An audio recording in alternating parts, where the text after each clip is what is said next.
আজকে বিজ্ঞ সিএমএম আদালতে ফ্যাসিস্ট হাসিনার সময়ে সাবেক অবৈধ মন্ত্রী এবং এমপি সহ তার দলীয় নেতা কর্মীর মধ্যে প্রায় 10 জনকে বিজ্ঞ আদালতে বিভিন্ন মামলায় গ্রেপ্তার এবং রিমান্ডের জন্য তদন্তকারী কর্মকর্তা উপস্থাপন করেন। তার মধ্যে সাবেক অবৈধ বাণিজ্য উপদেষ্টা সালমান এফ রহমান এবং পুলিশের আইজিপি আবদুল্লাহ আল মামুন, সাবেক অবৈধ মেয়র আতিকুল ইসলাম, সাবেক অবৈধ আইনমন্ত্রী আনিসুল হক এবং সাবেক ছাত্রলীগ নেতা তনবীর আহমেদ সৈকত সহ এবং আসাদুর রহমান কিরণ সহ এবং সাবেক জাতীয় পার্টির এমপি গোলাম কিবরিয়া টিপু এবং অবৈধ বিশিষ্ট ব্যবসায়ী যে হাসিনাকে অর্থ দিয়ে সহায়তা করেছিল দিলীপ কুমার আগরওয়াল,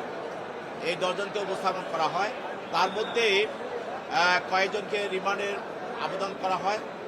আবেদন করা হয় সালমান এফ রহমান এবং চৌধুরী আবদুল্লাহ মামুনের বিরুদ্ধে।